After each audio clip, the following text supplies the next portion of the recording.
ہمیں اللہ نے محمد مصطفیٰ صلی اللہ تبارک و تعالی علیہ وسلم کی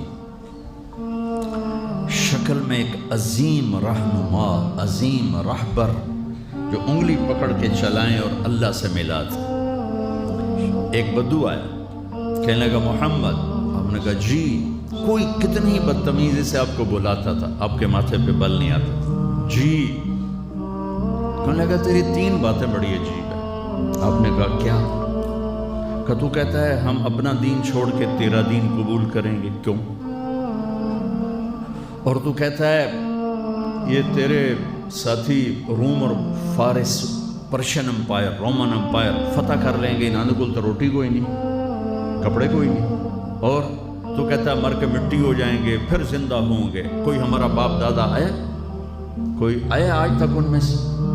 تو آپ نے بہت مسکرا کے فرمایا لعل الحیات تطول بک، مجھے لگتا ہے تیری زندگی لمبی ہوگی اور تو دیکھے گا سارا عرب میرا کلمہ پڑھے گا، اور تو یوں بھی دیکھے گا کہ پرشین رومن امپائر ٹوٹ کے میرے شہر میں آئے گی، اور باقی رہے گی تیسری بات مر کے اٹھنے کی، تو میں تیرا ایسے ہاتھ پکڑوں گا اور تجھے یاد دلاؤں گا تیسری ہو گئی کہ نہیں ہو گئی۔ وہ کہنے لگا میں نہیں مانتا، تو وہ واپس چلا گیا۔ حضرت عمر جب مکہ فتح ہوا تو سارے عرب کلمہ پڑھ گئے، کہنے لگے ابھی ایکتا ہو گئی۔ جب حضرت عمر کا دور خلافت آیا تو پرشین امپائر بھی ٹوٹ گئی اور رومن بھی، دونوں فتح ہو گئی، تو کہنے لگا بلی 2 ہو گئی یعنی 3 بھی ہو جاوے گی، چل پڑھ کلمہ۔ تو کلمہ پڑھ کے نا مسلمان ہو کے مدینے شفٹ ہو گیا۔ عمر رضی اللہ تعالیٰ نے اس کو بہت پروٹوکول دیتے تھے، جب وہ آتا اس کے لیے کھڑے ہو جاتے تھے، مسجد میں کبھی آمنا سامنا ہو جاتا تھا تو لوگ حیران ہوتے تھے بھی اے ماڑا جا بندہ ہے تو اس کے لیے اتنا پروٹوکول کیوں ہے؟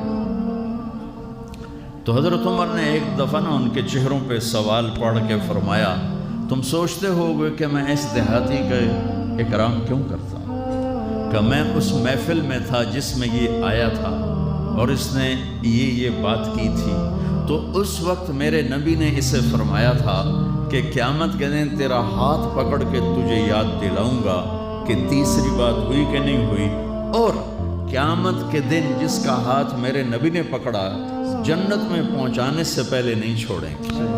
لہذا پکا جنتی آدمی، میں اس لیے اس کو عزت دیتا ہوں، پروٹوکول دیتا ہوں۔ میرے عزیزو، اپنے ہاتھ چھڑا کر نبی کے ہاتھوں میں دے دو۔ پنجابی ثقافت سے اوپر اٹھ جاؤ، پشتو ثقافت سے اوپر اٹھ جاؤ، سندھی، بلوچی، مکرانی، بلتستانی، سرائی کی ثقافتوں سے اوپر اٹھ جاؤ اور ڈھونڈو، تلاش کرو کہ مجھے محمدی بننا ہے۔ لقد کان لکم فی رسول اللہ اسوۃ حسنہ، مجھے محمدی بننا ہے، مجھے مرنے سے پہلے اپنا روپ بدلنا ہے، مجھے اپنے آپ کو سیرت مصطفیٰ صلی اللہ علیہ وسلم